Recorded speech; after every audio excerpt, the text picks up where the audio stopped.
5, 4, 3, 2, and 1.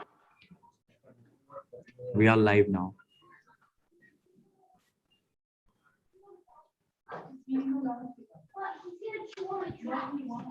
Good morning, everybody, and good afternoon for those of you where it's afternoon. My name is Scott Demore. I'm Vice Chair of Region 16, and I'd like to welcome you to our second day of our American College of Surgeons Committee on Trauma and ATLS Region 16 conference, which for a second year in a row is virtual. Today, we'll be having the virtual education session, which I will introduce in just a second. I'd also like to thank again our hosts for this two-day meeting, the Indian Society of Trauma and Acute Care. I'm very grateful that they were able to include us in their plans for this year. It's a shame we couldn't all be there in person.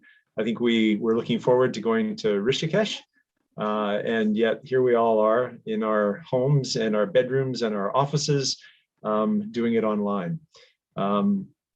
Nevertheless, thank you again to Professor Misra, Professor Gupta, and the team that they've assembled in India. They've done a wonderful job yesterday, and I'm looking forward to today as well. Our first session today is, as I said, a virtual education session. I'll be turning over the chair of today's session to our regional educator and also chair of the Senior Educators Advisory Board of the ATLS International Educators Group, Ms. Debbie Paltridge. Ms. Paltridge, welcome, and I'll hand the chair over to you for today. Thanks very much, Scott. So I'd like to echo Scott's thanks to our Indian hosts for doing such a wonderful job of hosting the meeting, and it's my privilege to be chairing this session this morning or this afternoon, wherever everyone is. So just a little bit of housekeeping to begin with. So the next couple of hours is divided into 3 sessions. The first session will be focusing on the provider course and the experience people have had in changing their provider courses to deal with the pandemic. In the second session, we'll focus on instructor course experiences. The third session will be a brief session on quality improvement processes. And at the end, I'll hand back to Dr. Demores to announce the winner of the resident paper competition. So after each section of presentations, there will be a panel discussion where you will have an opportunity to ask questions. So I'd remind you to please use the question and answer function in Zoom or put your message in the chat function, and that will be being monitored, and we'll be able to ask your questions to the presenters when they've presented. So it's my great pleasure to introduce our first presenter, who is Professor Vinod Jain from India. And Professor Jain is going to talk about experiences with provider courses in COVID times. So thanks very much, Vinod.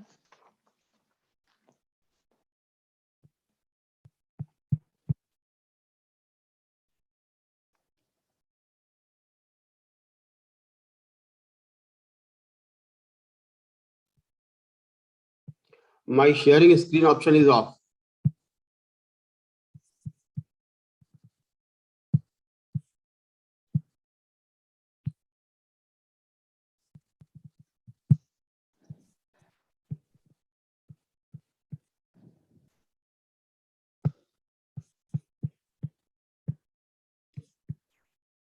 That seems to be starting to work, Vinod. Yeah. Yes, there it is. Good morning to all of you. Greeting from here. Yeah. So we are presenting our experience with ATLS provider course in COVID times, especially at King George's Medical University, Uttar Pradesh, which happens to be the largest university of the Asia, having 4,500 beds. And these are the courses which you can see, which we are conducting right from the December 2019, if you take. And if you see that we put the courses on hold for 4 courses on the first wave, and we could not just do the courses after the 29th February 2019. Then, as you will notice that from 24 participants, we reduced the participant number to 16. And then, of course, again, the second wave came in, and we have to put our courses on hold.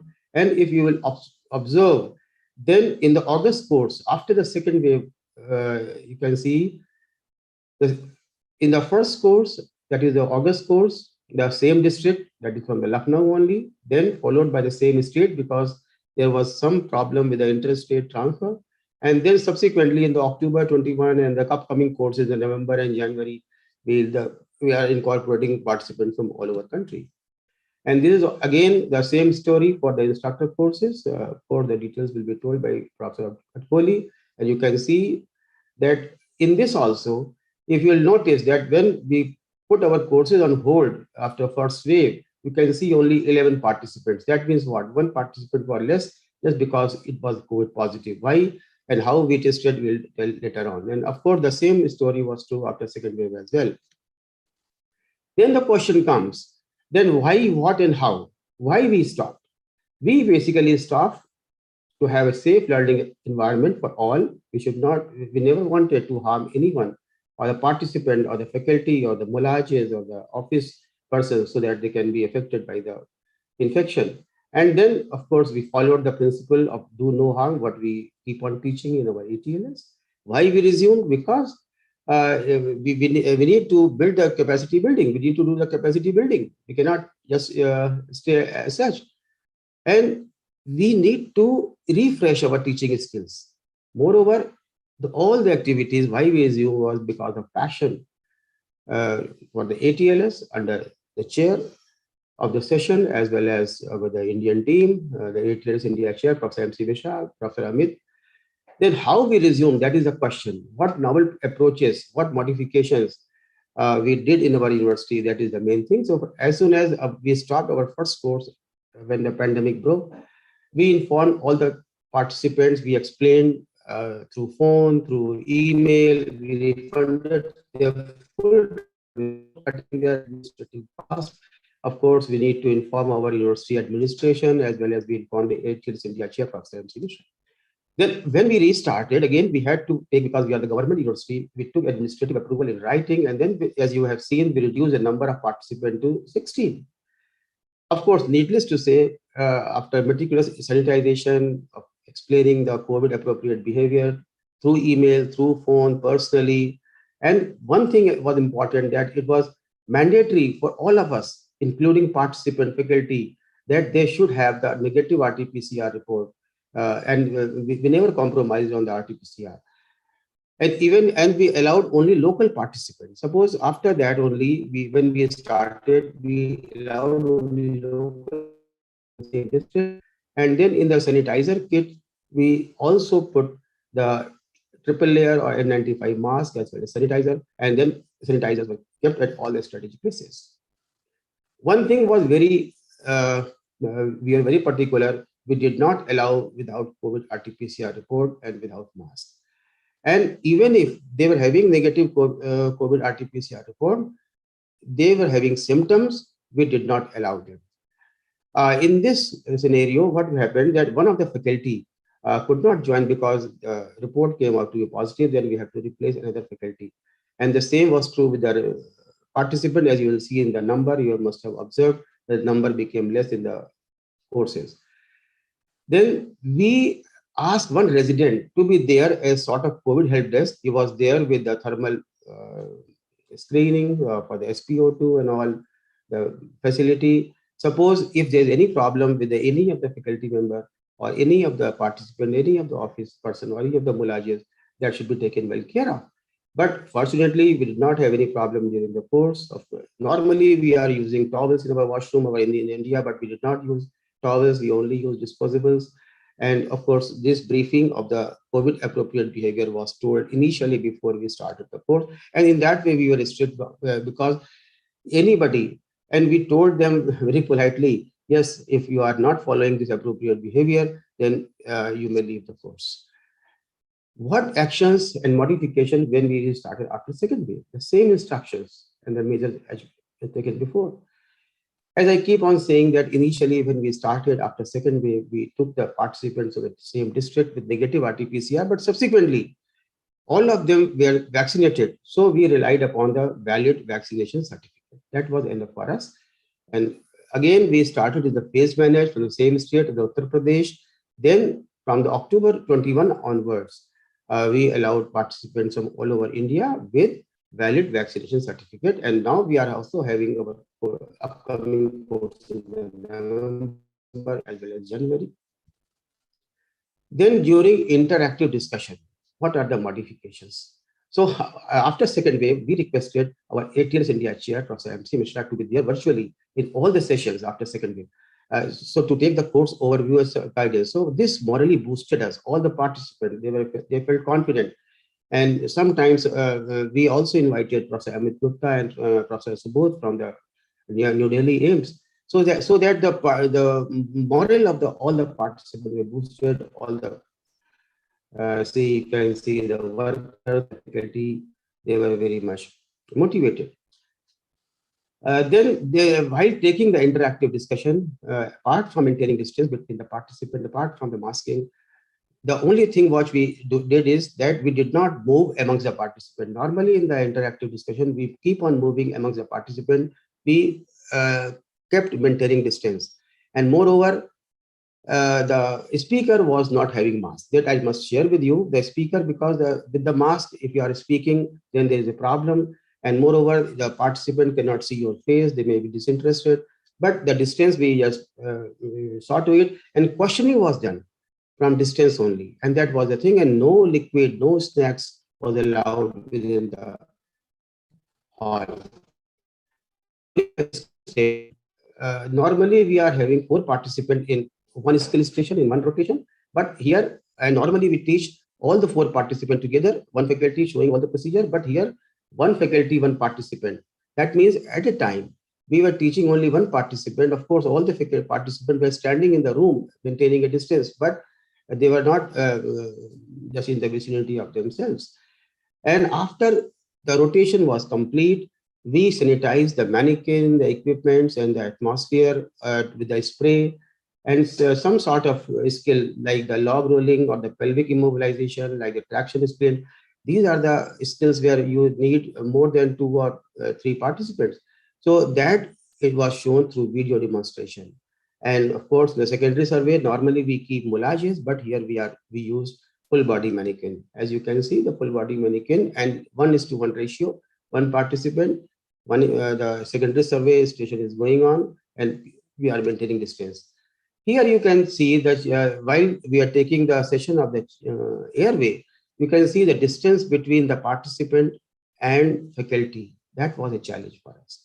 That we could not maintain, I must confess that. Of course, the distance amongst the participants, as you can see in the picture, it was maintained, but the distance between faculty and the participant to whom, that is one faculty, one participant thing.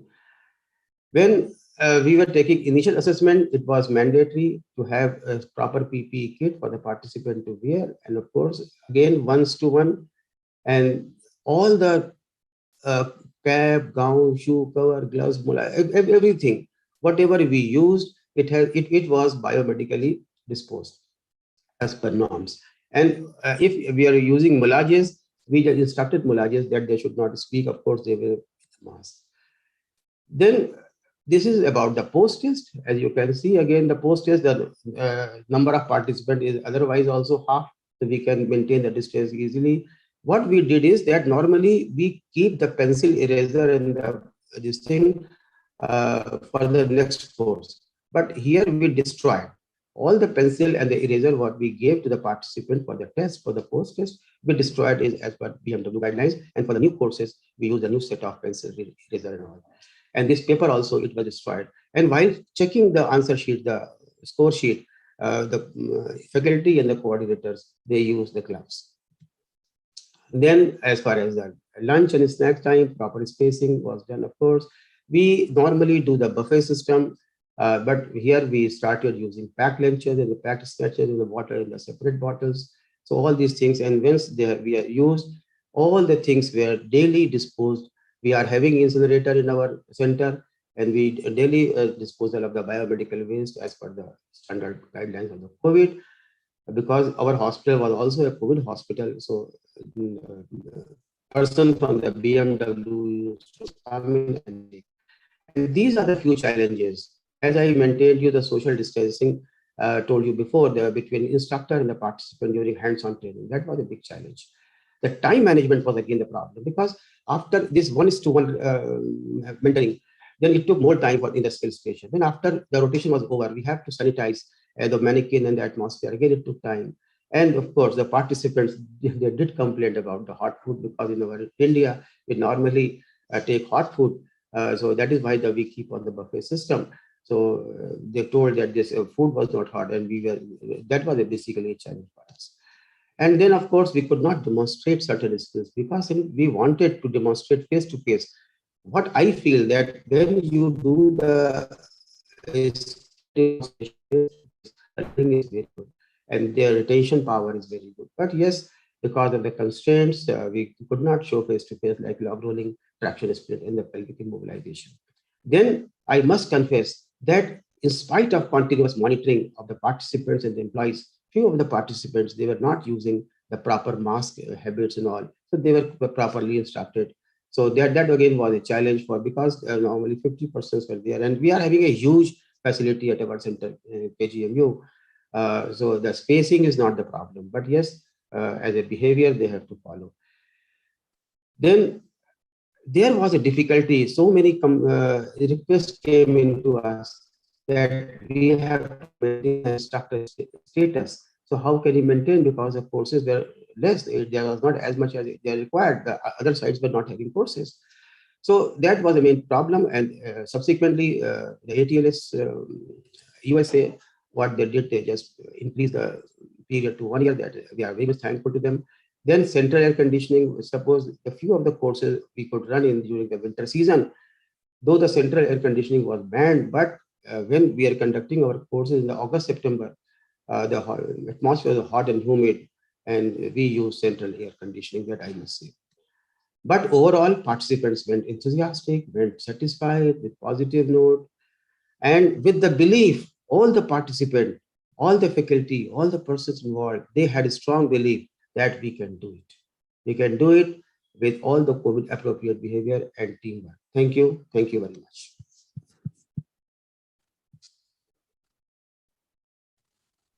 Thank you very much, Vinod. That was a fabulous presentation. I'm sure you'll have some questions in the question time. We're going to move on straight with our next presentation. I'm very pleased to introduce Commander Dr. Pali Ravi, also from India, and Dr. Ravi is going to be talking about experience with provider courses in COVID times, the experience from the Air Force Command Hospital. Thank you very much, Pali. Thank you, ma'am, for introducing me. And I thank the organizers for giving me us the opportunity to present the experience during the COVID pandemic for the conduct of ATCL and ATCN courses. I get you greetings from the largest armed forces hospital in the southern part of the peninsular part of India, than from the beautiful city, garden city of Bengaluru. This is the rough graph of the pandemic which spread over our country, India. And the arrows are where we did the courses. We did courses before the pre-vaccinated era, and of course, after the post-vaccinated era. So we did a course around July 2020, wherein the pandemic was growing up. And then after the plateau, we had a course somewhere in October. In the post-vaccinated era, we did a course in February. We did a course somewhere in August. And we recently completed a course last week, a few days back. So I will be going and covering it in two parts, what challenges we felt and we had to, for the conduct of the course during the unvaccinated phase, and the challenges we had, which was much less during the phase of vaccinated phase. Now, the schedule of the course was June 2020, but during the due to the incoming pandemic, there were a lot of restraints, and we had a lot of doubts in the mind whether we can do the course or not. But the administrators are very keen in continuing the course, because not only because of the cognitive growth it gives and the skill growth it gives to the primary physicians who are posted in border towns of our country in armed forces, but also it has some strategic value which is beyond the scope of this talk. Now, we did certain innovations, we did some process tweaks.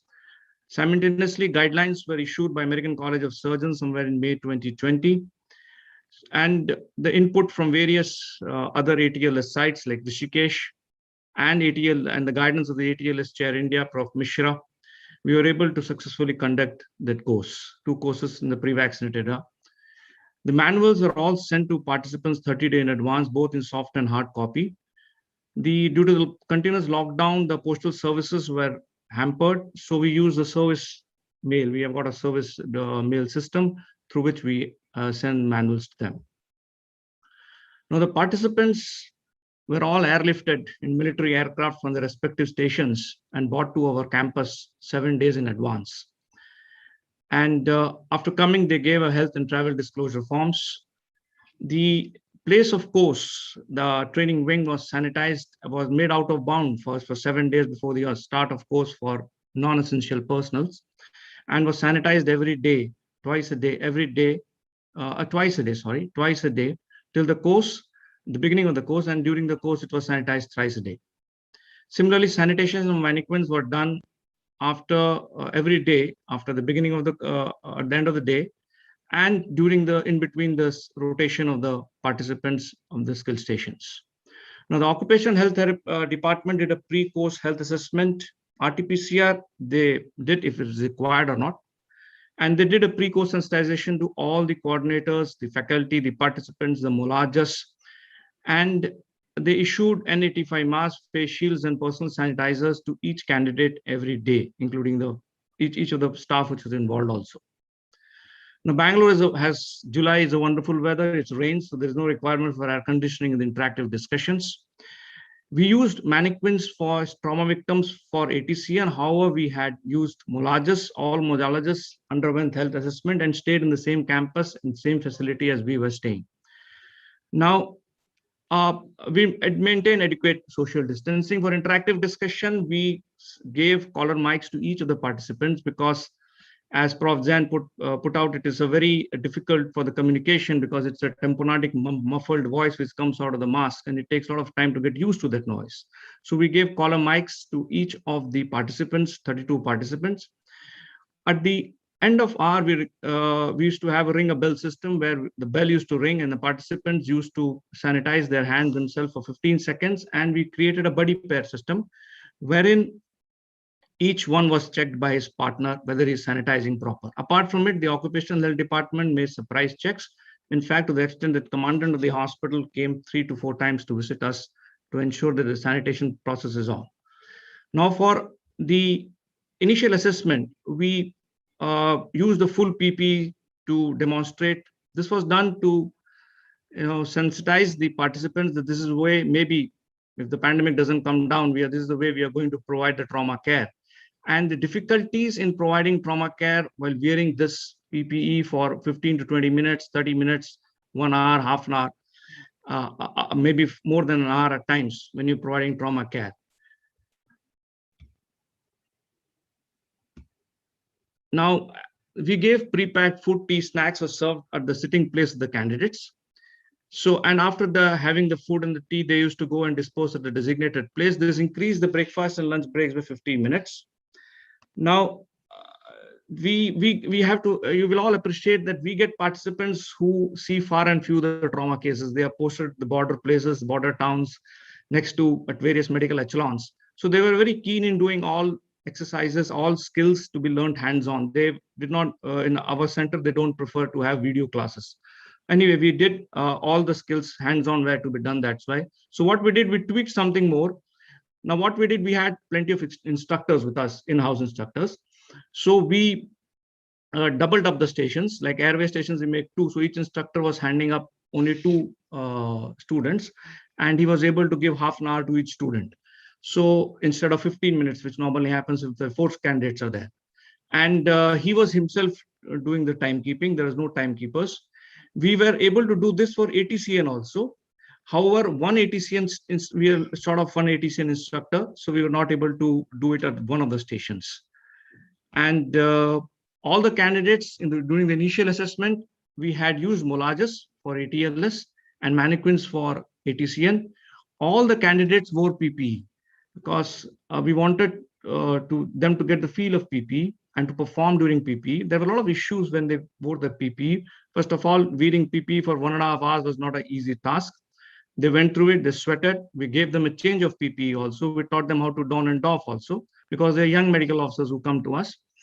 And apart from it, there was some initial confusion about we were not able to provide collar mics because of the logistics issue, because the stations were due from the center point where the amplifiers were there. So, but initially there was some issue of voice, voice communication, but later on it was sorted out. But we lost some time on conducting that thing. Now, the candidates are all followed up for 7 days. So 7 days pre-course, 3 days course, and 7 days post-course. They were in a bubble. They kept it the same place. So all of us were in 17 for almost 17 days. We were at the same place. Now, the course certificates, photography, which is such an important thing, we did a certain amount of social distancing. And you can't imagine an armed forces without handshake. So we had to circumvent something. So we started something known as elbow salutes. Now, the courses after the vaccination phase. Now, vaccination phase, we had a much better time because all healthcare workers are vaccinated in January, and armed forces took a priority by the government, was given priority by the government. So most of the armed forces people are also vaccinated. So the people who are the participants who are coming from these military stations were coming from the place where already the population was vaccinated. We did 3 courses in February, August, and recently in 2021. Now, all the standard protocols were what I had described earlier was maintained. The only thing, all health candidates are vaccinated, is a big day for us.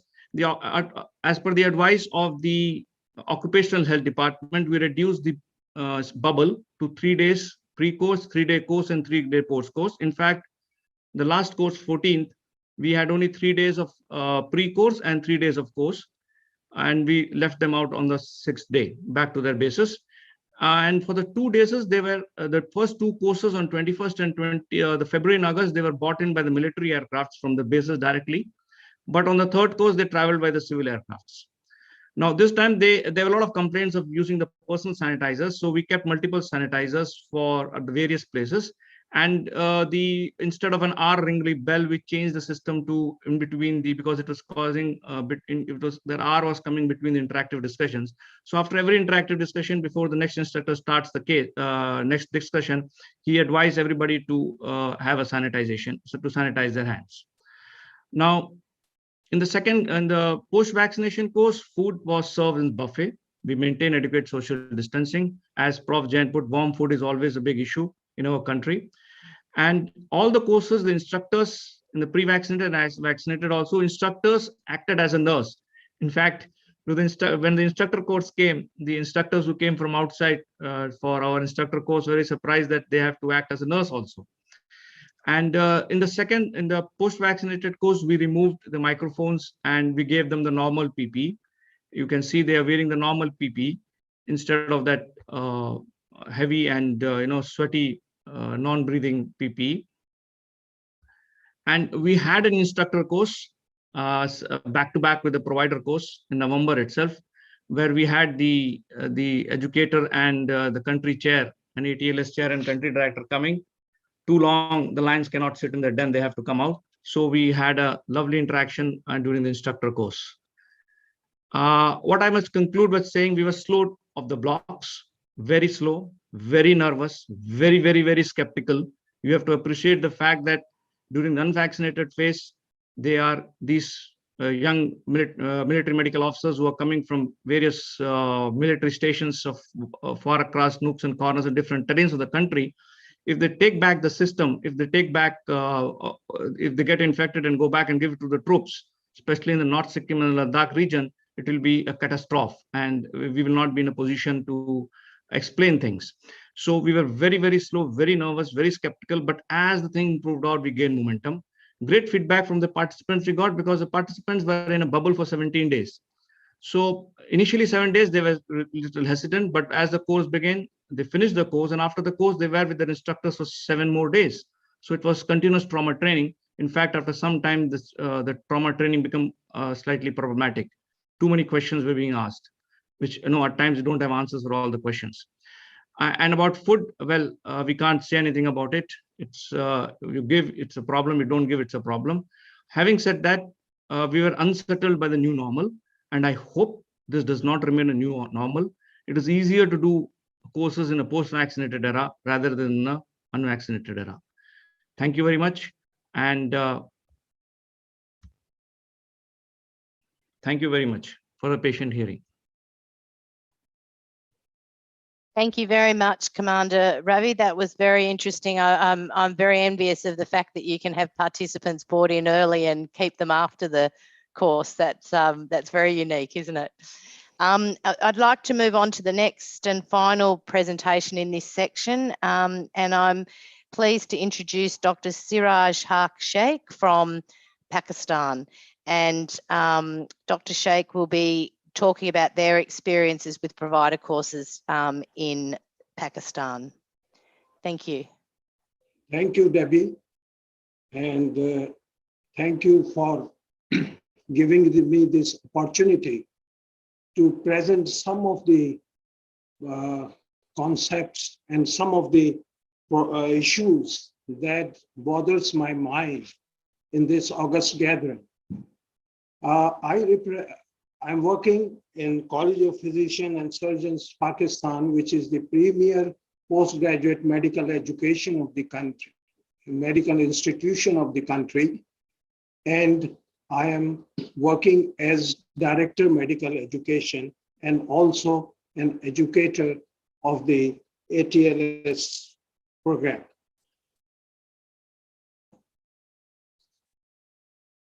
Ladies and gentlemen, during the provider course, I'm really bothered about the skill teaching stations and during this COVID. CPSP actually conducted its first 10th edition ATLS provider course on 7th to 9th February 2020 under traditional format, not the hybrid format. Despite fluctuating positivity rate of COVID-19 pandemic, a number of provider courses have been conducted since then. One of the problems that is faced consistently is the application of 5-step teaching model in skill teaching stations. The presentation tries to offer a solution to the problem, and the problem, what is the problem? The problem arises from the fact that all skills included in a station cannot be covered with the new format in the allocated time, as is indicated by the instructor's feedback. Analysis of the problem revealed that there is no need to apply this format to all skills included in the manual. Instead, apply the format to only complex psychomotor skills, that is, manual skills only. Plan ahead to select few skills to be taught with 5-step model. I'll cite the example of the airway station. Basic skills included in this station are simple and do not require technical dexterity. For example, jaw thrust, insertion of nasopharyngeal airway, oropharyngeal airway, safe use of suction, 1% bag mask ventilation, and 2% bag mask ventilation. Students how to teach them the simple skills. The students must first learn to identify simple problems of airway, which if attended immediately require simple manuals. Such manuals do not require elaborate 5-step model. They can be taught speedily as under. Instructor invites students one by one to identify possible problems in a simulated patient in manipulating a patient airway and suggest required measures to overcome them.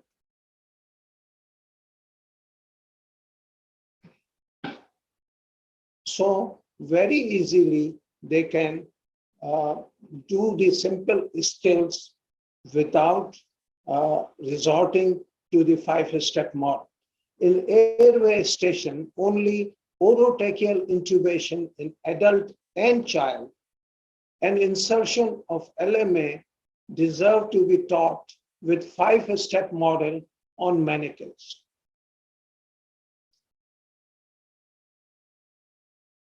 This is an excellent example where instructor may divide the basic skills into 3 sets of skills. 1, the simple skills. First set, chin lift, jaw thrust, and safe use of suction. They can be taught one by one in the first set. And they are the simple skills. They do not require 5-step model. Second set is the insertion of OPA, NPA, and LMA. So this also can be taught or acquired by coaching the students one by one. The last skill, which can be simply taught, is the 1 and 2% bag mask ventilation. And all these sets or skill sets can be easily taught without using the 5-step model. Instructor silent. Now this is the modified approach which is being proposed. Instructor silently demonstrates all skills included in the first set for the whole group. Instructor calls students individually. A student reads the scenario and performs each skill included in the set. Instructor provides feedback for each skill performed. So a student performs the skill and the instructor provides the feedback. Then and there. Instructor repeat the process for next 2 skill sets, and instructor may use video for some skills of the set to save time. For example, the bag mask ventilation, 1 man or 2 men. The approach ensures adequate acquisition of skills in available time. Example 2 is the breathing station. The station involves the basic skills of assessment of breathing and interpretation of chest images, which can be dealt together to identify the problem. Instructor calls the students individually to read the scenario, assess breathing of stimulated patient, and accompanying chest images to diagnose and prioritize management option. Instructor provides feedback to each student. Remaining skills such as needle decompression, thoracostomy, and use of pediatric resuscitation tape are complex intervention and require 5-step model for effective learning. Circulation station. Select 2-3 skills for teaching through 5-step model format from the following. First two skills may be combined, for example, wound packing and combat application tourniquet.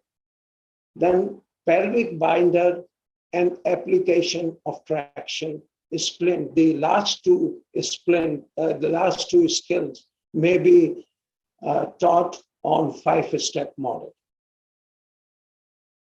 Some of the optional skills may be demonstrated through videos such as DPL, femoral puncture, subclavian puncture, venous puncture, pericardiocentesis. Disability station. Following skills can be taught on simulated patients in whole group without using 5-step model. Focused neurological examination and head CT scan. Assessment of cervical spine and its images. Now, this transfer communication is not a manual skill, but it is a communication skill. But I think it should be taught on simulated patient how a person can make a transfer call. Following skills need to be taught on mannequin and through 5-step model. One, removal of a spine board, and second, helmet removal. Question, any question, please? The question will be answered in the panel discussion. Just to summarize, we have to be selective and we must select the skills that are to be conducted through manual elaboration or manual skills. And we have to see that what are the skills which can be aligned with the scenario and which can be easily taught on group basis. Thank you very much. Thank you very much, Siraj. That was an interesting presentation. I'd now like to ask all of the presenters, so Vinod and Pali, if you could turn your cameras on, please. Sorry. I'm not sure I can be. I am on. Okay. Can you hear me, Vinod? Yeah, I can hear you. Thank you. All right. So I'd like to ask the presenters to please put their cameras on and unmute themselves. We'll have some question time now. And just to remind the audience, if you have any questions, please, for the presenters, please make sure that you put those into the chat. So I'm going to take the chair's privilege and ask a couple of questions to begin with. Vinod, I had a question for you.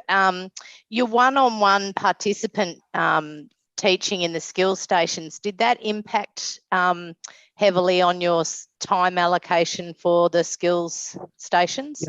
Yeah, it did. I mentioned it because it took a lot of time, 1:1, because we had to maintain the distance between the skill participant to have their confidence. And of course, if you are teaching 1-to-1, suppose for the airway mannequin, you are teaching the intubation, then you have to call one by one. And in that way, I will agree with Dr. Siraj that here we could not follow that typical 5-step model. We just explained all the things to them. We showed them procedure by doing and verbalizing. Then we asked the participant to do and verbalize individually, one by one. And of course, this took time, and time was a problem with us. Okay, thank you. And I wanted to know what your thoughts were in terms of you used mannequins for the instead of moulage patients for your initial assessments. You know, moving forward in the new norm or what's going to happen, is that something that you would continue to do or recommend to continue to do, or would you move back to using moulage patients? I think if we are not having as many mannequin as we need, In stations, normally, since we are having a batch of 24, we are the only one who have been allowed for 24 numbers. So we used to have 6 stations, and 6 mannequin we do not have. We are only having 2 full body mannequin which are dynamic. So we have to use moulages in due course of time, and they are cost effective. You cannot use mannequin in all the centers. Yeah, so that's an equipment issue, like the amount of equipment that you have. But what about in terms of how effective you found it? Did you find the mannequins work just as well as the moulage patients? Not exactly, I can say. We just created the moulage. What mannequins we are having? We are having mannequin which have got detachments. So what the scenario demands, that exact scenario we could not create. Just we put some sort of painting and all those these things. But yes, in the moulages, it is very easy to create the scene rather than on the mannequins. I do agree with you. So it was a little bit easier from a yes. reality perspective. Okay, Yeah, thank you. I would recommend moulages. Yeah. So Parley, that sort of leads into my question to you. I'm glad to see that you've come back. You said you used the moulage patients for the ATLS course, but for the ACN course you used mannequins. And how did you find the mannequins in those situations? As Prof. Jain has brought out, moulages are easier. The participants also find moulages easier to practice and to perform the initial assessment, because you train the moulages to give some amount of response, like the breathing response or the verbal response, and especially the the scenarios where you got a backstab injury when the patient falls down. I think it's a B patient or I patient. So those things have to be created. The drama part or the effect part has created. It goes well with the moulages. So we did ATCN only with. We tried actually before going into the course, the first course during the pandemic in the month of July. We did a trial run and with the 2 instructors, and the instructors themselves were not very happy with having the mannequins. So we said we'll get the moulages and keep them with us for 17 days. There is no other option. For ATCN, the ATCN instructors said they are happy with the mannequins. So we said if you're happy with mannequin, you continue with mannequins. But post-vaccination, the 3 courses, so far we have used moulages for ATCN also. Yeah, it's interesting because, I know in our country, we don't have the option of keeping people with us for 17 days for their course. They come in and do their course and then they leave. So, I know around the world, there's been a lot of discussion about whether we should be replacing mannequins permanently with from the moulage patients. So I'm interested in hearing your experiences with both. So thank you. I also wanted, I suppose, to ask a question regarding the impact of your, I suppose, on the cost of the course with all of the PPE and the biomedical disposal. And I'm presuming that had a significant cost implication for your courses. Ma'am, it was not, because we are a government organization. So we were not concerned about the cost. We were more concerned about the people who are coming should go back safe.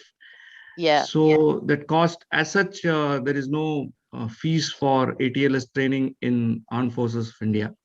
So that did not impact us. In fact, I don't know whether it is impacted, but it did not impact me at least. It may have impacted the government. There's so many PPEs were purchased. So we requested the administration to give us the PPEs, and they were more than happy of giving us the. So Vinod, what about for you? Did that have an impact on your course costs? So not exactly as told by Dr. Parley, that we are also a government institution and we have got a lot of buffer with us, a lot of surplus money is with us. So we did not increase our registration fee. We do charge registration fee for all the participants, but since we have got the surplus money, and we could do in that only. That was not the problem. Yeah, that's great. That's a luxury. I know in our country that would be an issue in terms of the amount of PPE, particularly the changeover, the constant changeover, and things would impact on us. Thank you. So I might check with Scott just before I keep taking up all the floor. Are there any questions from the audience? I haven't seen any in the Q&A box or the chat box, but I've mentioned it in there for people to ask a question. I have a question if I can ask one. Is that all right? You can ask one. Thank you. The question I had was for Professor Jain. Just you did mention in one of your slides that between participants, you were sanitizing the atmosphere. And I just wondered, was wondering how you were doing that. Was it a spray or was it, waiting for a cycle of air to go through by a couple of minutes, or what was it? No, it was basically a spray what we are using in our domestic purpose. That was basically a Savlon spray what we used, and we had got plenty of the spray, and I think we felt safe here. And that spray can be used for the clothes also. Right. And for the sanitization of the mannequin, we did wipe the mannequin. Yeah, it sounds a lot of work for sure. And just a question, I know both courses had a plan for minimizing the risk of people being there that were potentially infectious. The military and Commander Ravi had a long period of isolation beforehand and afterwards. Others had tests. With all the courses that you ran during the different waves, did you have to take people off the course who were suspected of being infectious? And did you actually have any infections during the course or after the course that you suspected were either contracted during the course or spread during a course? The question is to me? To both of you. To both of you. Okay. So as far as I am concerned, we did not just isolated the participants because we did not have that sort of facility in our institution. We only relied upon the negative RT-PCR. And as far as the follow-up is concerned, we just told all the participants, anybody who is having, because we are using a local participant to start with initially, from the same state. So we just told them if they have got any problem, they can contact the person. But luckily, we did not have any such type of response, or during the course also, we did not have any of the participants who's having symptoms. Parley.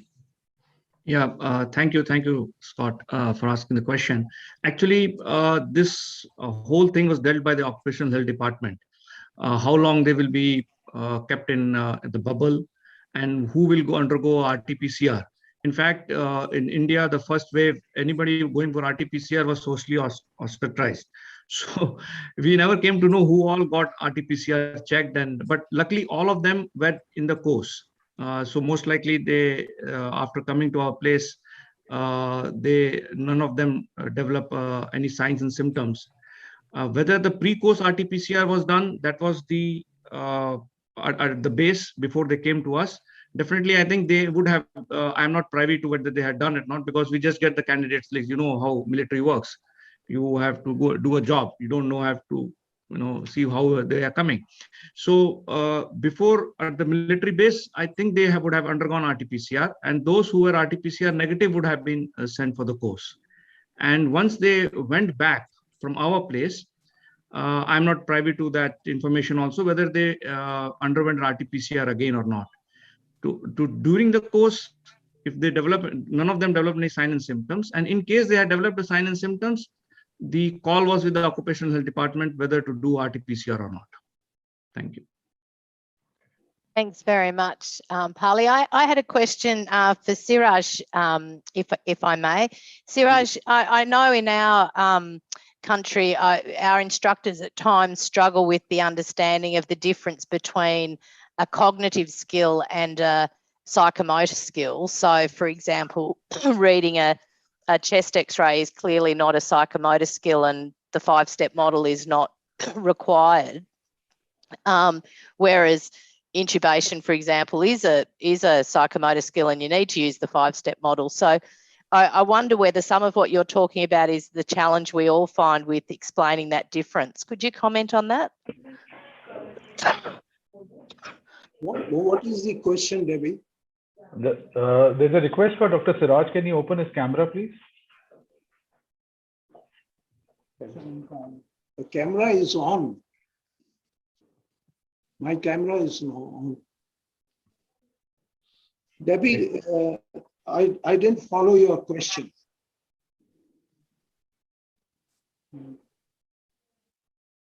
Sorry, I'm just coughing. Scott, could you Do you hear me?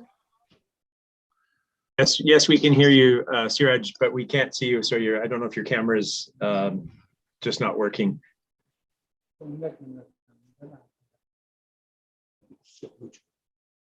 Okay.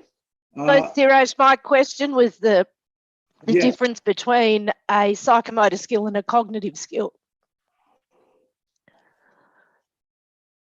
You are off. Just in, Yes.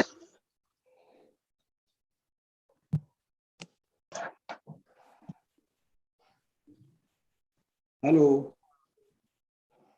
hi, Yes. Siraj, Did can you hear me? Yes, now I can hear. Okay, so what I was asking was, what I was commenting on was the fact that our instructors often misunderstand the difference between a cognitive skill, like reading a chest x-ray, which is not manual, is not technical, and a technical skill. And as we know, the 5-step model really only applies to technical skills, psychomotor skills. So do you think some of what you were talking about in terms of that choice is a lack of understanding by the instructors as to when to apply the 5-step model? Yes, I think you have quoted the example of reading a chest x-ray, probably. And reading a chest x-ray is a cognitive skill. It's not a manual or psychomotor skill. The very term psychomotor means there has to be some motion, whether it is the motion of the hands or the feet or any part of the body. So if there is no motion, it is not a psychomotor skill, it is a cognitive skill. And there are various types of cognitive skill. For example, here you involve the skill of recognition. Then you also involve the skill of critical thinking. These are all part of the cognitive skills. So psychomotor skills are only those which involve some motion of any body part. That means manual skills. And those manual skills, if they are simple, even then they can be done away without 5-step model. But if they are complex skills, then they have to be taught through 5-step model. Thanks very much. Yes, I agree, Siraj. I think it's very much about understanding the application of that 5-step model. Scott, can I just check, is there any questions come through? Because I know I can't see any, but. No, there haven't. I think there might be an issue with getting them through from the platform. And I've just asked a question about that, but I can't see any on our Zoom windows, on either the Q&A window or in the chat box. All right, well, we might move on, and if there are questions, and Amit can let us know that we can. Yeah. I beg your... Okay. My question is, one faculty, one student, does it not frustrate the very philosophy of the 4 students in skill teaching stations? Because there is a repetition. One of the cardinal features for practicing any skill is to repeat visually or to repeat manually. So when there are 4 students in a skill teaching station and one student is performing and the other one is critiquing, then even the critique of that student helps the other student in learning the skill. Yeah. So your point is very taken. Is it not depriving the students from peer teaching? Okay. So may I answer your question, Dr. Siraj? Yes, Yeah. please. That is a very good of you that you have taken note of it. See, in the skill station, all the 4 participants, they are there maintaining distance, and whatever interaction is going on between participant and the instructor, that they keep on listening, correct?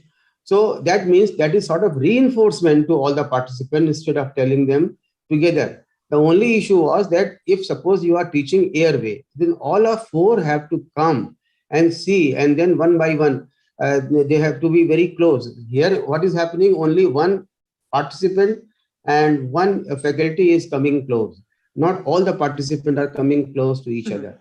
So it is rather a reinforcement to all the participants. Yes, as far as the critiquing is concerned, that basically we are doing in our initial assessment station, and that critiquing part is already there, always there, because they are going in the teaching session of the initial assessment. Then of course the critiquing is there, but not in the skill station. We did not do any critiquing. We did not take any critiquing in the skill stations like airway or the log rolling or the secondary survey. Thanks very much, Vinod. I think we had a couple of quick questions, Scott. We're just nearly running out of time. If you want to ask those ones of the panel, please. Yeah, one of them I think has already been answered. That was a comment by Dave King, the chair of ATLS in Australia, New Zealand, just regarding the clarity to the instructors. So the instructors knew which skills had to be taught by a 5-step model and which didn't, but I think you've addressed that. The other one was from Professor Lum. Do you COVID test participants on day 1? So I think that was to all of those who were presenting their COVID-related activities. Well, for us, the candidates, the participants who came, the providers who came, they were done most likely the COVID testing of RT-PCR were done on the basis from where they were coming. And since they were picked up by the military aircrafts and they landed up within 24 hours of being picked up, and military aircrafts are all sanitized. So we did not do any COVID testing until unless the occupational health doctor felt that it has to be done. And I'm not privy to anything whether some of them underwent a COVID test, RT-PCR test after that health and travel disclosures. After the same thing was after they went back from our place to their respective bases, they might have undergone a RT-PCR depending upon what the occupational and health therapist or the occupational health doctor at that base, military base, would have decided so. Thanks very much. Well, we'll move on now to the next section, which we're going to focus now on the instructor course experience in COVID-19. And I have a great pleasure in introducing our next presenter, who is Dr. B.V. Adkoli, who is also from India. And it's lovely that I can see you. So I think your internet is lasting at the moment. So I'm going to hand over to you to present. Thank you very much. Can I share my screen? Yes, down the bottom. Okay.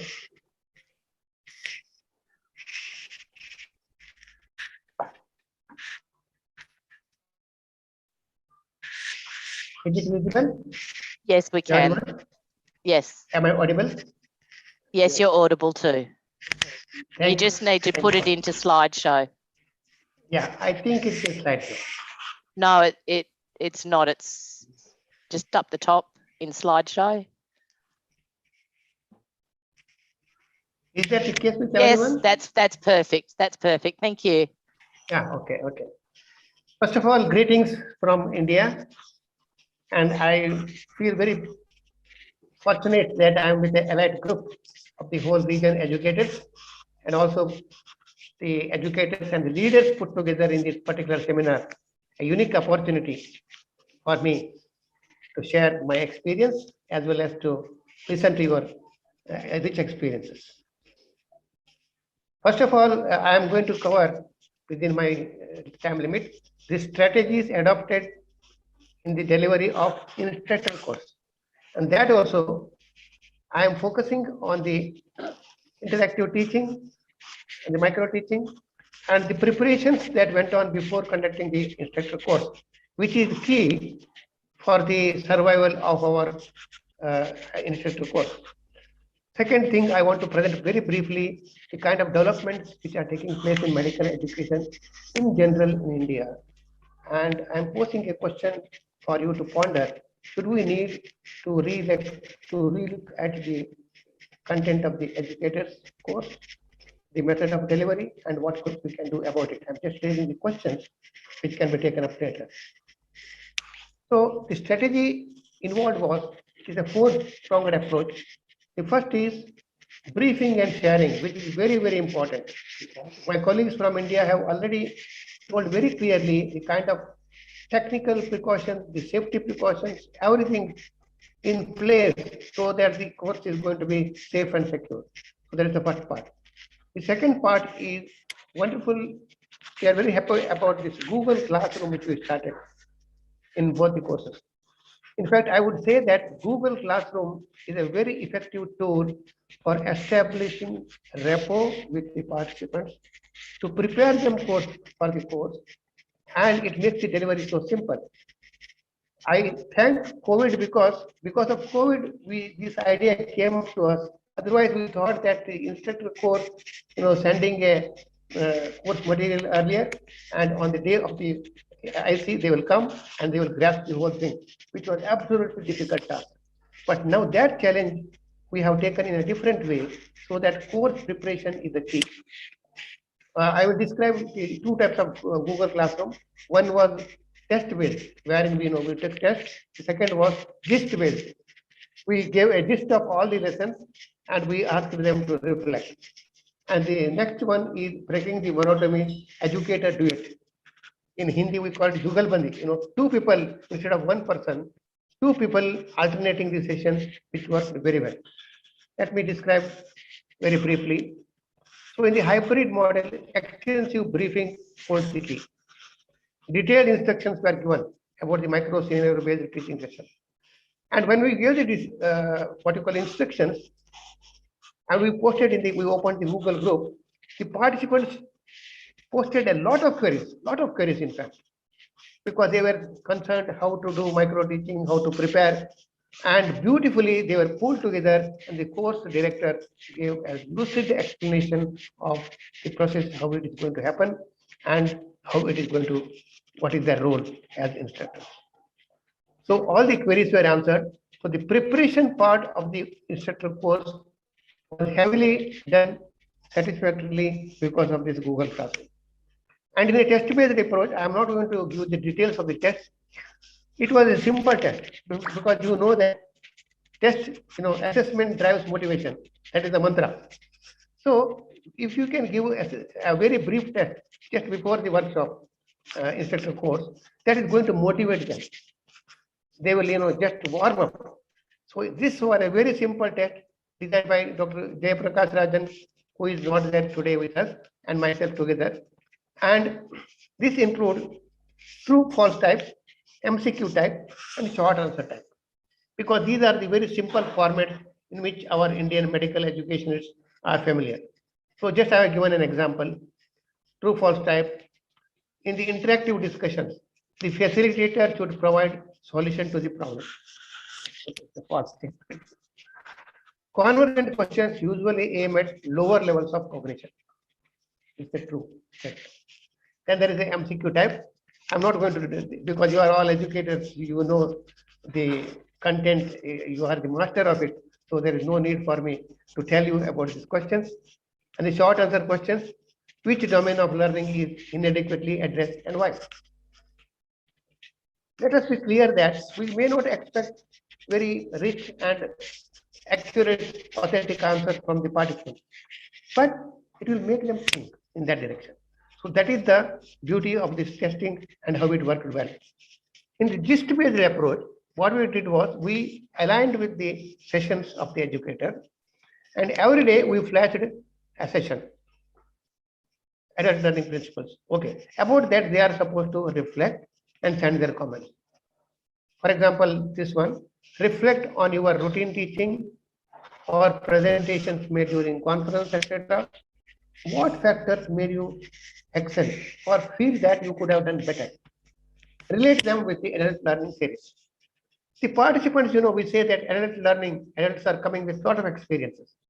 They have done a lot of teaching. They have attended conferences. So our assignment just makes them think, reflect, and try to relate with what we are going to deliver during the instructor course. And we also share some YouTube link. For example, we picked up a YouTube link by Bill Gates. He's talking about feedback in China. So this is a very thought-provoking video, and it was shared with them. Besides, I also shared one of my blog posts. I write blog posts in Times of India, one of the very leading newspapers, and this was on feedback culture. So I just give the blog. It's very simple, 5 minutes reading, and they can think about it and they can send their reactions. So in a summary, what I want to tell is that the testing approach combined with the reflection approach, this approach is going to give a well-rounded experience for the participants. They act as appetizers and they motivate them to come with the workshop with full preparation. This is the workshop which we held in Jodhpur, 27 and 28 February 21. You can see Professor Mishra here, the ATLS India chair, and of course Dr. Jayaprakash Rajan here, and Dr. Sumit Banerjee, who is the course director of this particular site, and Dr. Ajay Sharma, who was a very motivated person from UK, braving his timing differences. He joined all through to give very good feedback for the micro teaching and other sessions. And tell you, micro teaching, I had a discussion with the course director. How was your experience about micro teaching? He told that, sir, we did not miss much educators because they were there on the site. They observed the lessons carefully and they give very rich feedback. And this is what happened, because I myself have experienced several times. If I have to give my comments as educator last, nothing will be left to me. All the colleagues will tell, they will pick up everything plus and the minus points. So that's the beauty of this, the power of micro teaching, which did not suffer anyway. Coming to the educator duet. This is a point which I am making politely with conviction. Believe me, the ATLS instructor course as it is designed now contains a package and overdose of educator sessions. At least first day it is about 6 or 7. Next day also there are 2 or 3 which are important. And this is tiring for the educator. So the strength of having 2 educators was that we could alternate the sessions. So the educator also got rest. At the same time, change of voice, it breaks the monotony and it reduces educators' fatigue. So this is the strength of having 2 educators instead of 1. Coming to the weakness, of course, in virtual environment, there is no issue on part of the travel time and the cost. It's a time saver. But you can question, is it a waste of human resource? Because sometimes, the both educators should work in unison. So that issue has to be seen, how you can work out the what you call understanding in between the 2 educators, complementing each other. But I believe that ATLS is a culture. It is a culture of teamwork. So that's why 2 educators will definitely work. Coming to the present Indian scenario, there is a lot of wave of changes in medical education. Our undergraduate and postgraduate medical education is moving to competency-based medical education. This is, in fact, the trend world over. CBME is the buzzword. Now, still we have Bloom's taxonomy in the ATLS. So please let us rethink whether Bloom's taxonomy is it really required, or we should switch over to some other model like Miller's pyramid. Miller's pyramid is another very, very popular model. But I see a lot of strength in Dreyfus model.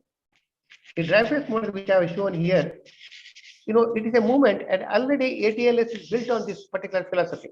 If you recall, there is a slide showing from, what you call incompetent to competent. Okay, from unconsciousness to consciousness. So the 4 stages will be, there is a slide, you remember. People will move from unconscious incompetence, then next conscious incompetence, then conscious competence, then unconscious competence. So this is a beautiful slide which makes an impact and shows the pathway for developing expertise. What we can expect in instruction code, again, it is tell in several slides that we can bring up to the level maybe 3 or 4. You can't expect level 5 because that comes with practice. So that brings us to the next changes which are required. One is the concept of community of practice. Many participants tell me, sir, it is instructor course is wonderful, but how we can catch up with the changing trend, how we can share the experiences.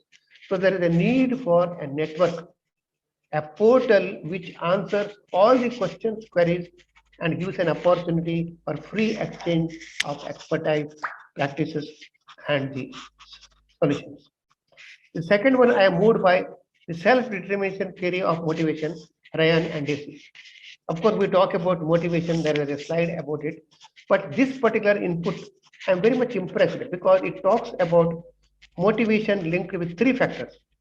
One is the degree of choice, freedom given to the learner. The second is the support given to the learner through mentoring and feedback.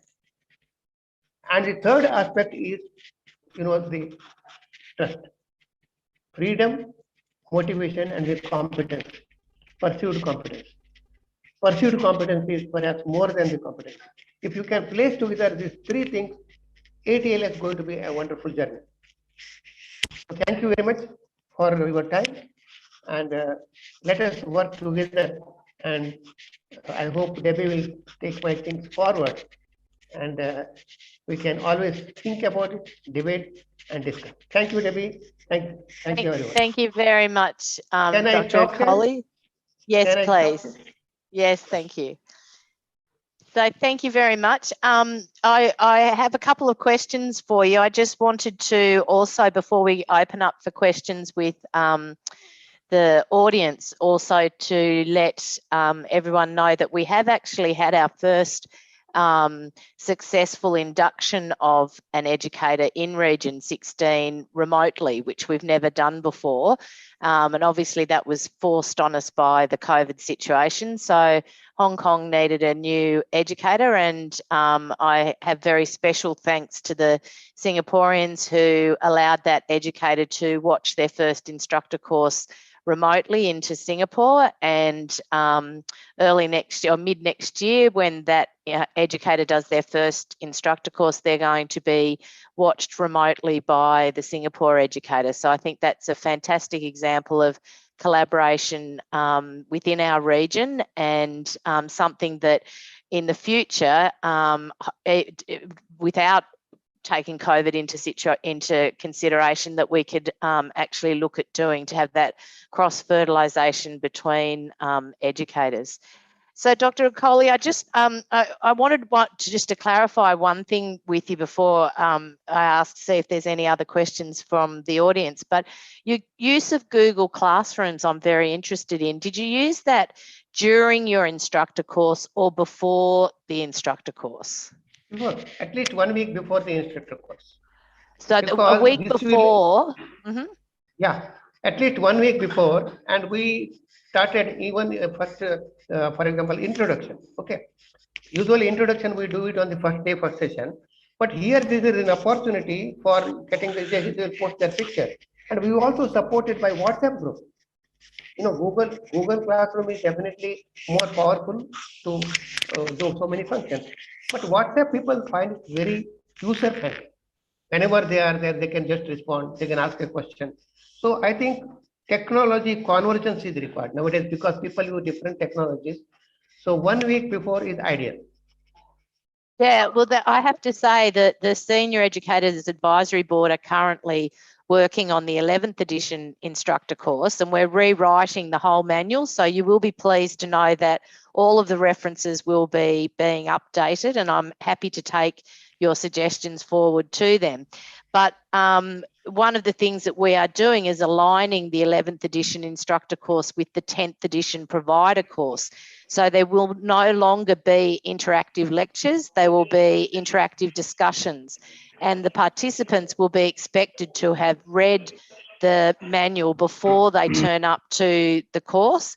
And I think your suggestion of using some technology pre-course like Google Classrooms is fantastic. So I will, definitely share that with the other educators on the educator board. So my other question was, the pictures that you showed looked like your instructors were remote when you were doing the instructor course. Is that right? Or were those pictures just of your Google Classroom? I was a little bit confused. About the educators' lessons, you mean? Yeah, so when the sessions, we were taking sessions, they were in a classroom, okay? They were in a classroom, they were all together. It's not a question of using individual systems. So the people that were remote, were they doing a session or what was their role? They were all sitting there and we could present it and we could ask questions. Only problem was the mic was passed on individually. Otherwise, we can't listen to their things. Yeah. Ideally, it should be, when we say group learning, it is each person holding a system. But here, the course is on. The course is happening. Yes. Okay. So that is how it's a little bit of hassle, but it will work out. It will work out. Thank you. Scott, I'll just check, are there any questions from the audience, please, for Dr. Akoli? I do not see any in the chat box. They do have to copy them across from the platform, but I have reminded them and I don't see anything there at the moment. Oh. Yes, Scott, just an announcement for all those in the hall. If you see the hall, there is a tab or a link on the right side which says ask a question. Anybody who's in the hall on the front end in the conference side, kindly tap that. You will have a chat box. You can type your questions there and they would come to us. So kindly be interactive, kindly post your questions and ask the question box, and that will automatically come to us through chat, and your questions can be answered by the panelists. Thank you. Thank you, Amit, for giving a very important input. One thing I wanted to tell is that there is a need for a network of resources, expertise put together to handhold the instructor for a long time. Because we always say that it is not just a one-time job. It is a journey. And the journey we have to be together. So we need to walk with the learner, not only during IT, we should walk for a lifetime. Absolutely. We stand behind the, Yeah, so the follow-up with the instructors when they actually go out, that's right. It's very, very important. Thank you so much, Dr. Akoli. I'm going to close that particular session and we're just going to move on briefly now to look at quality improvement processes within ATLS. So I'm going to share my screen and do a brief presentation. This presentation was given to the ALTC recent trauma conference, and I was asked to share this with the region as well. So I'm just going to talk briefly on the process improvement approach and the impact of our process improvement approach on our Australasian program. And I'm going to talk about the quality improvement processes that we have in place from a course conduct perspective, a provider course conduct, from a faculty communication perspective, faculty development, both ongoing and if we have new additions, our instructor recruitment process, and our instructor course assessment. So the objectives of this session, hopefully by the end of this presentation, you'll have identified the process improvement activities that are conducted in our program and reflected on how you could include process improvements in your program. So we have been very committed to ongoing quality improvement since the inception of ATLS in our country. And the reason that we are very passionate about this is that we want to make sure that we're consistently delivering high quality ATLS programs. We want to maximise the learning of both knowledge, skills and attitudes in our ATLS courses, but more importantly, we want to actually facilitate that transfer of learning from the ATLS course out into practice so that it does make a difference to our trauma patients. We want to maintain and foster our current faculty, and we want to recruit and train new faculty to the expected standards. So in terms of our course conduct, one of the big things we've done is to assign mentors pre-course. So the faculty are allocated individual participants as their mentees, and they contact those participants prior to the commencement of the course. And they set out the expectations of the course, the need to read the manual, how the course is going to be run, and the interactive nature of that. And we've found that very successful in firstly welcoming them, the individual participants into the course, but also the degree of preparation that we get prior to our courses. Our faculty, just from a context perspective, are in attendance for the entire course, not just for individual sessions. And as much as possible, we try and have pre-course faculty meetings the night before the course commences so that the faculty are all on board.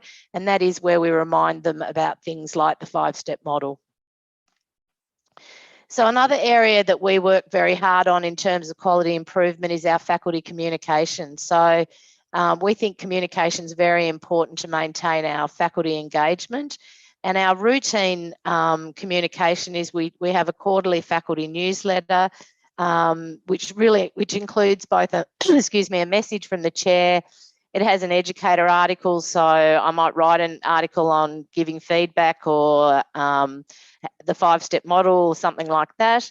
It has course updates and, of course, any policy changes that come through from the American College.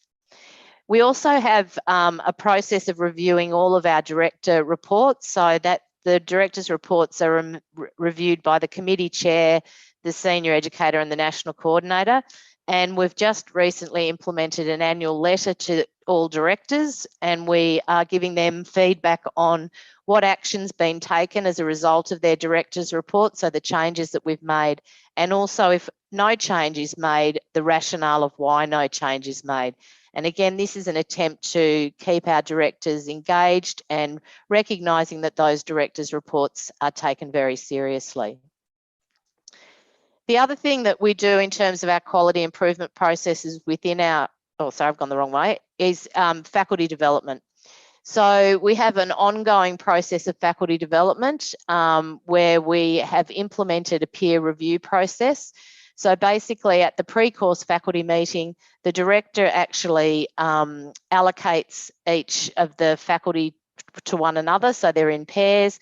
And we've developed a feedback form for them to use that's based on what we teach in the instructor course. And the faculty then watch their fellow faculty teach. They fill out that form and they sit down with them after their session while someone else is teaching, and they give them feedback on their teaching.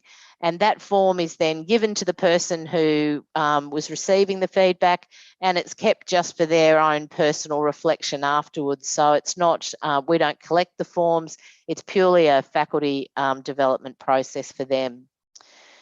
In terms of our new additions, when we have new additions, we obviously have written communication out to our faculty, but we also have made a very big effort to get out to our faculty and have face-to-face meetings and workshops that are actually attended by the chair of our ATLS committee, our committee members and senior educator and the national coordinator. And these workshops are to help it's a chance to upskill and also talk about the new edition.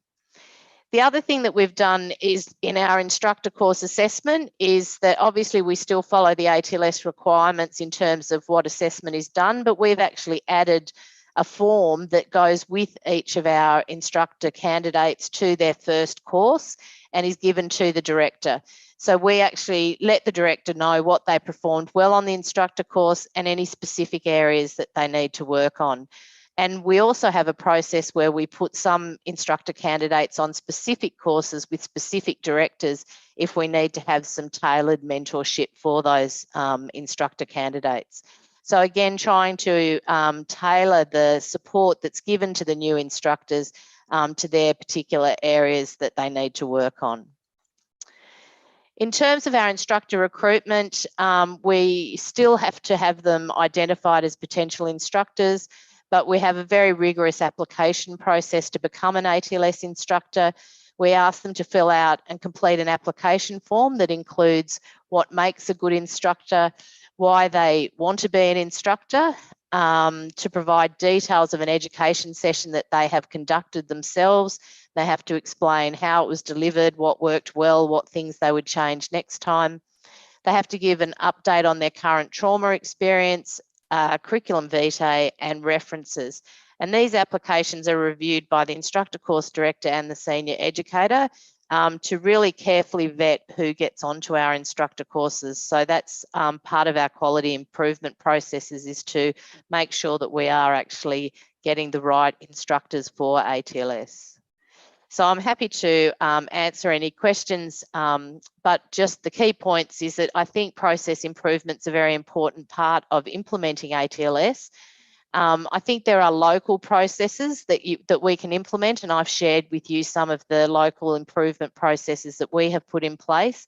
But I think it's also really important that we regionally share our initiatives with each other so that we can learn from each other. So I'd be very interested to hear other people's process improvements that they have implemented.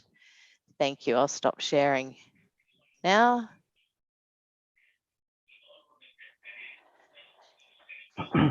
Thanks, So, Debbie. I yeah, just had a question. Hi, yes, Debbie, I was very interested in what you said in the last slide, especially the process of selecting the instructor potential.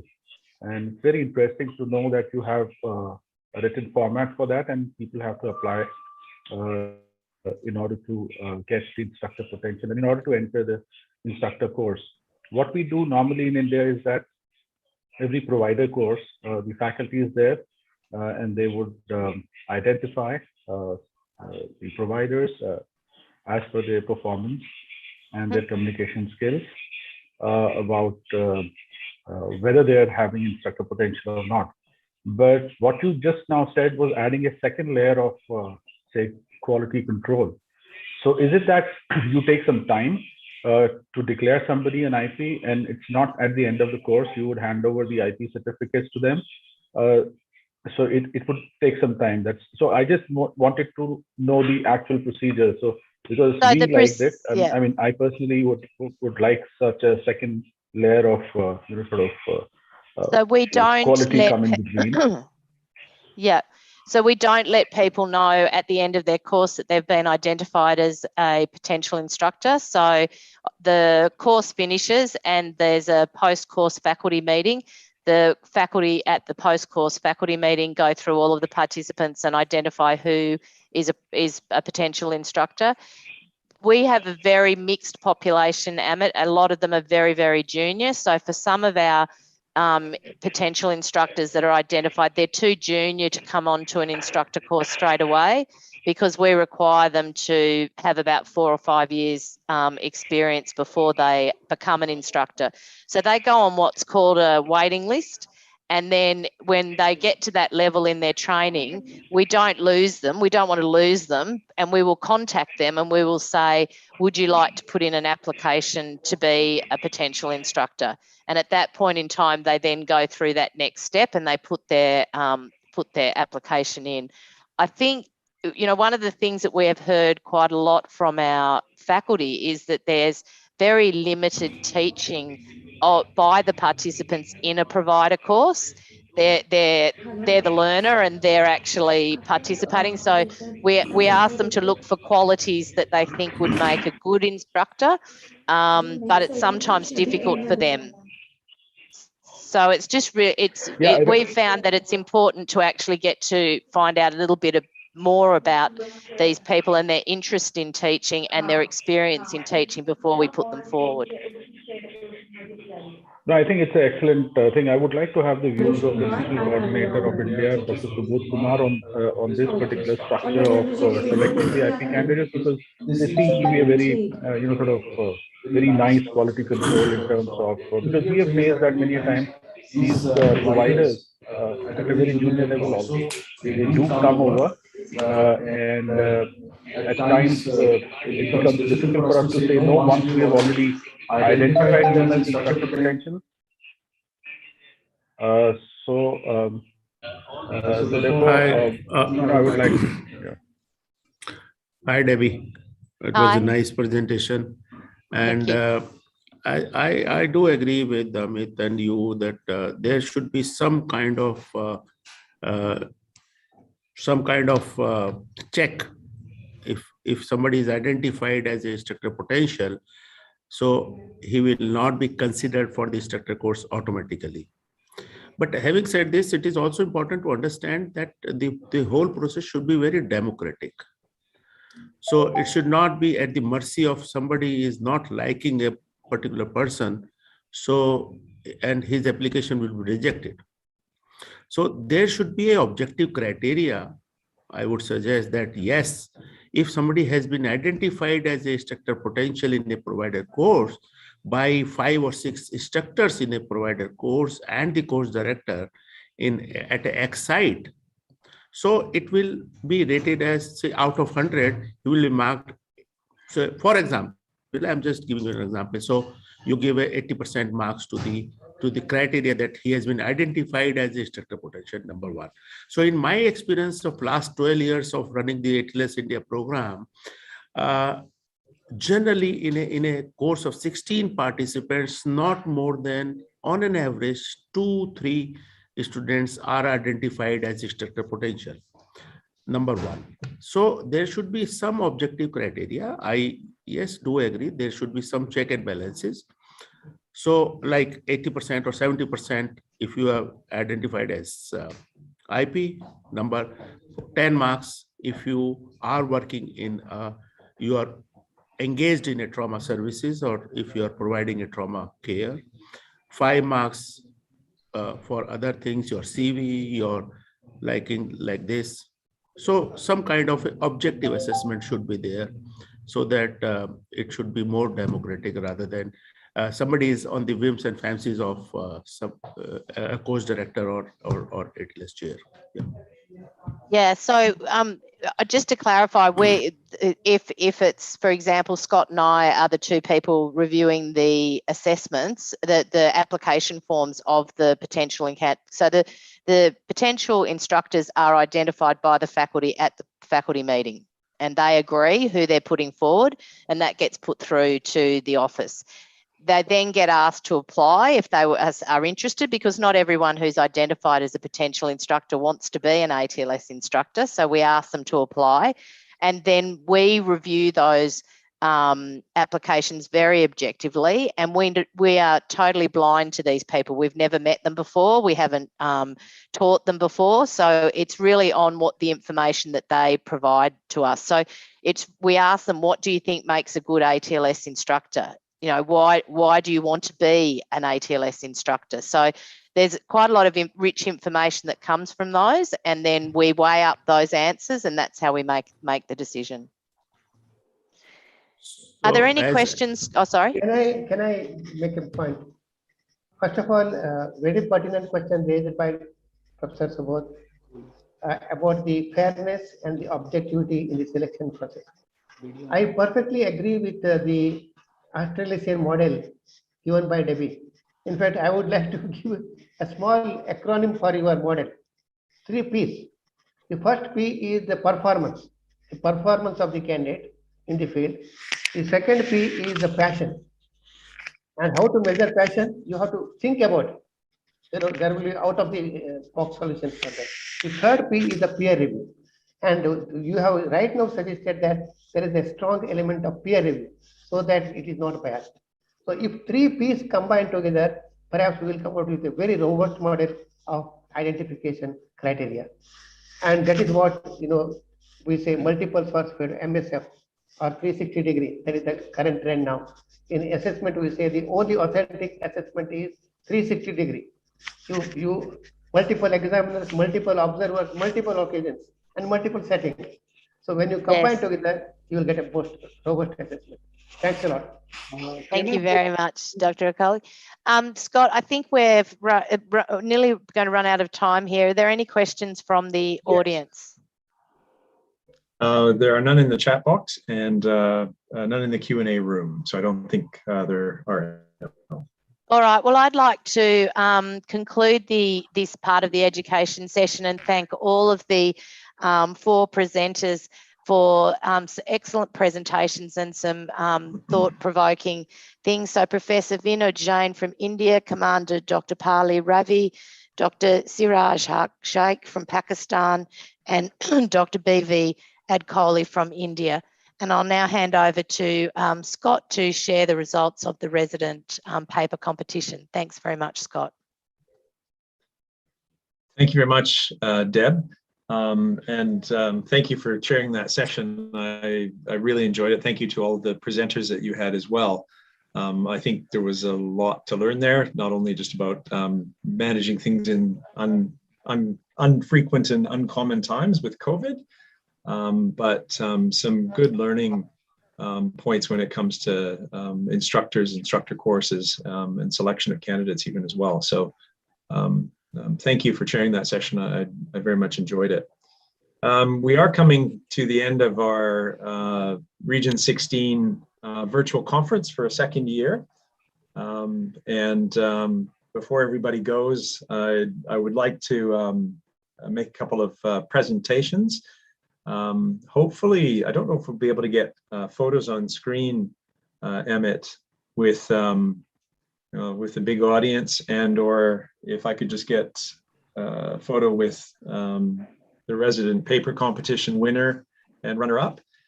And I'm not sure if we've got all of our resident paper competition participants here in the audience and whether we can get them on screen as well. Are you there, Emmett? Oh, yeah, we'll try to get them. There are a few in the attendees, so I'm just upgrading them. Okay.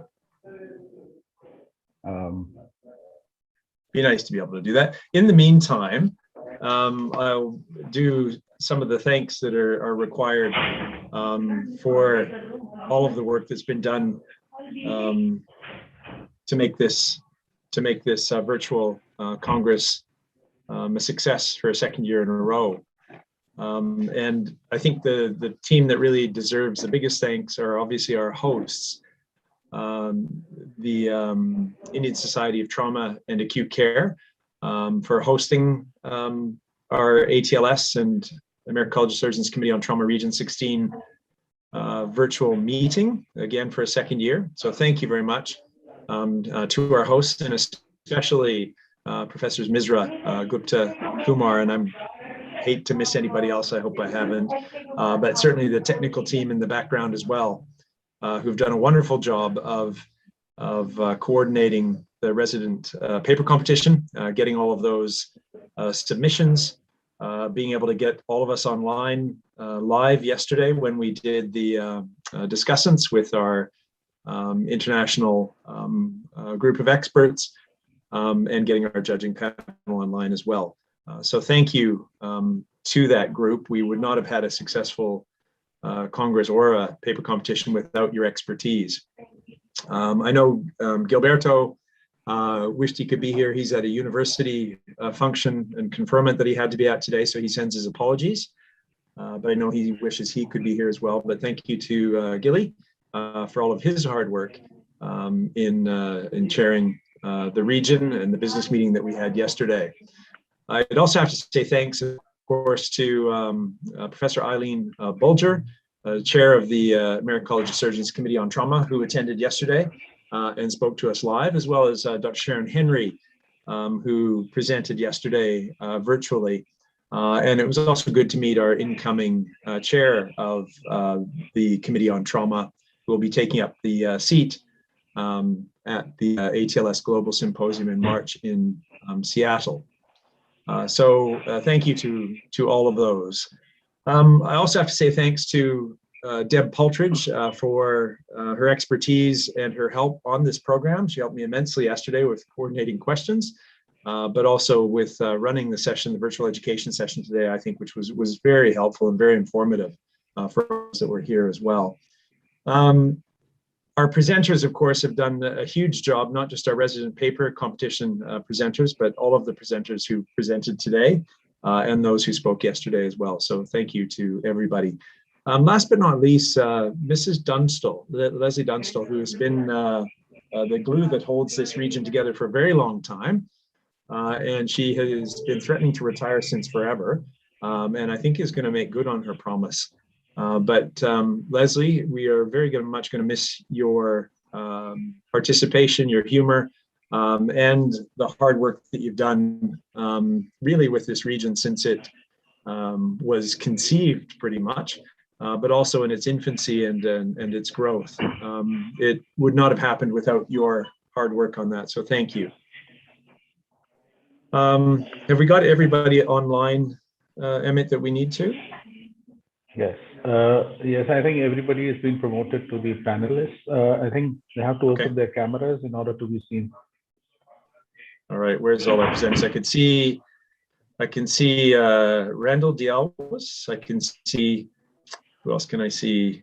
Jason Hong. Could you? I can see Yeah. Guzhen Kwan. Yeah. I can see Yun Lin. I can see Takio. That is a number of them, probably not everybody, but quite a few. Yes, so I would request the other participants or presenters who were there in the resident paper competition to kindly switch on their cameras. Oh, there's Dr. Chakraborty as well. So you've got, let's see, 1, 2, 3, 4, at least 5, 6 maybe. Dr. Takio. Which is not bad. I know it's a day later, and with all the time zones, I'm pleased. So just as mentioned yesterday, when it came to the residence paper competition, we had a wonderful group of presenters who have already won their own in their own competitions within their own countries to get to this point. So congratulations on that. I think you've all done very well and represented your own ATLS programs in your own countries incredibly well. And for that, I'm grateful, and you should be very proud of the work that you've done. I know the amount of work that goes into research, clinical research or otherwise, and to present it all in a few minutes is just a brief look at the vast amount of work that goes into something such as you've done. So I would certainly encourage all of you to continue with that work, and if you can, submit your work for peer review to a journal of your choice, because I think that's a great way of both promoting the work you've done, but also making it more visible for everybody else in the world that has an interest in the area that you've been researching. So very well done to all of you for your hard work. We, of course, had a difficult job. Our judges had a difficult job of selecting a winner and a runner-up. The runner-up is really a person who is mentioned. They don't get an opportunity to present at the international meeting unless for some reason the winner is unable to attend in person or virtually. But nevertheless, the runner-up has clearly done an excellent job as well. And I have an envelope to present, which of course we can't see because of the virtual background. That didn't work very well. I have an envelope with a certificate in it. We will send a certificate to the runner-up and to the winner so that you can post that on your wall and display it proudly as the runner-up to the Region 16 competition, resident paper competition for 2021. And our runner-up this year, as selected by the judging panel,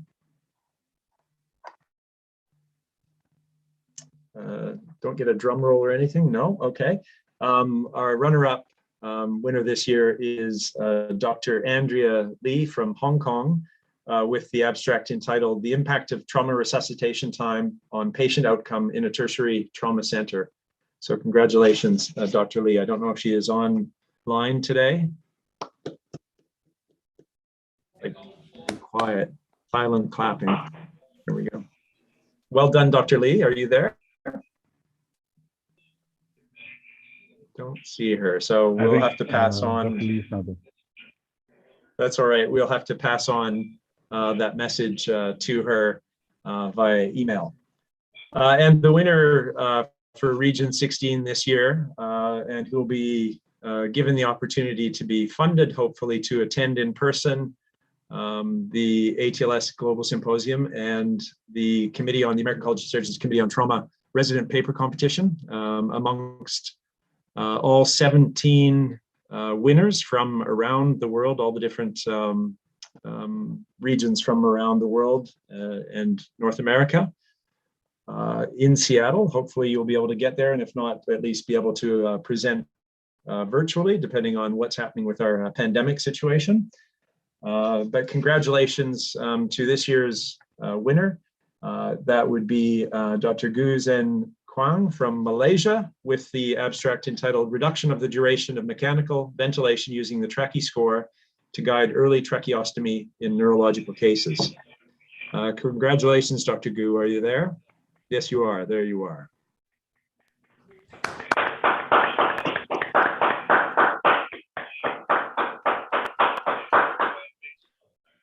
And I have a virtual winner envelope to present to you, which I can't present to you, but congratulations.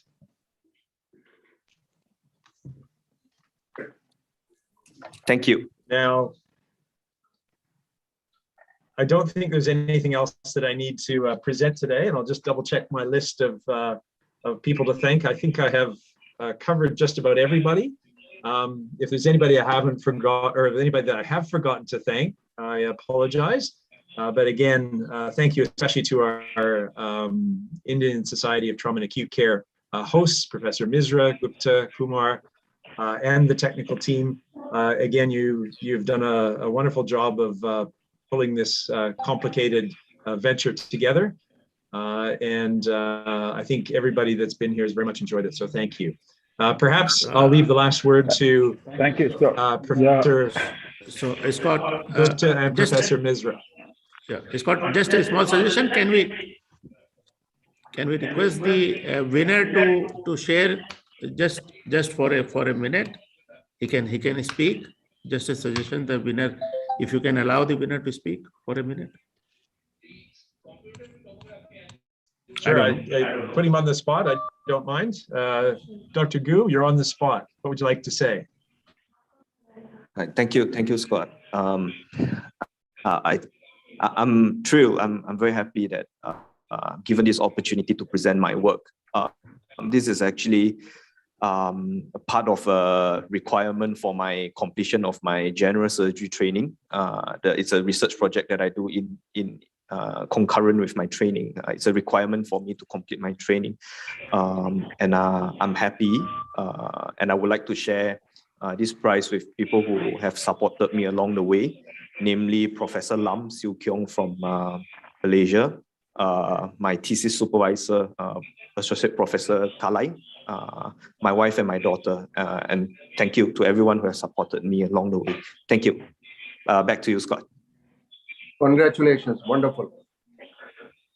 Very, very well done, and we wish you well presenting on behalf of the region. There'll be many of us, or hopefully a few of us at least there, but for those that won't be able to make it there, there'll be many online who will be cheering you on. So well done, and I hope you represent the region well. Any final comments, Professors Gupta, Misra, anyone else? Yes, Scott, I think I would ask our host, Professor Misra, to give the closing remarks. Professor Misra has been a guiding force between not only the ISTAC, but also the ATLS India, and he is the ATLS India's chair. I request Professor Misra to give his closing remarks. Thank you, Scott. Thank you, Amit. Thank you, Dr. Subodh, Dr. Sushma, all the organizing team, faculty of Trauma Center, all the participants, all the presenters, and we look forward to host you on 11th and 12th November next year, God willing, or prevailing all the conditions of pandemic resolving much before that. So we hope to host Scott as a region chief. We would see you next year. You will take over as region chief. So congratulations on that in advance. And we would look forward to region meeting in physical participation from the region members. So thank you so much for this wonderful meeting, which you anchored, Scott, throughout. And we look forward for that. And I'm sure what was discussed yesterday about the Leslie being basically, since she has been taking care so well, that also is a challenge for you, that whom you entrust this responsibility, and also you would have a deputy, your deputy, who can also help you in this endeavor. So we look forward to maybe interact in between, and 11th and 12th November 2022, we hope to see everyone.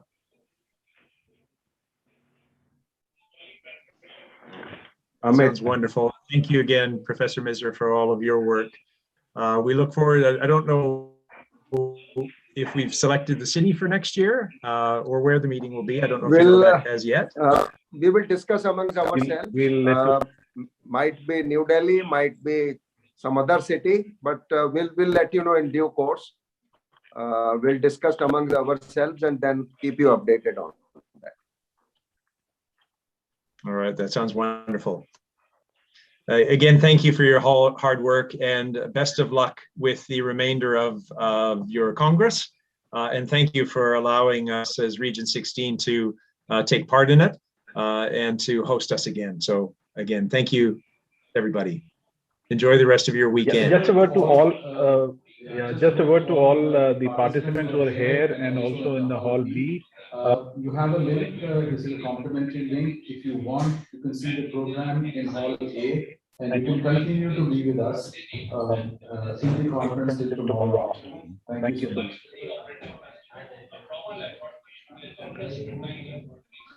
Bye, everybody. Bye. Bye. Bye. Bye. Bye. Look forward to seeing you soon. Yes.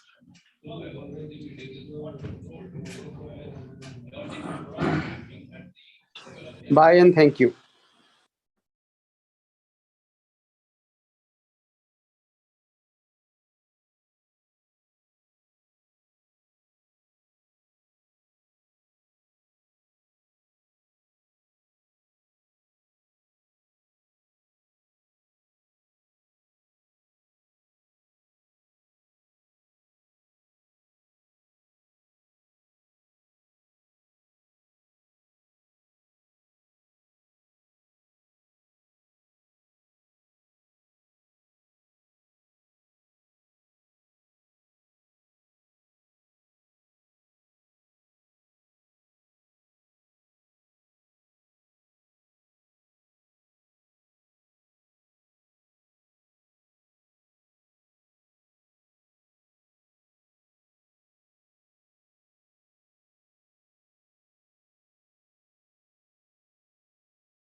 Live stream बंद कर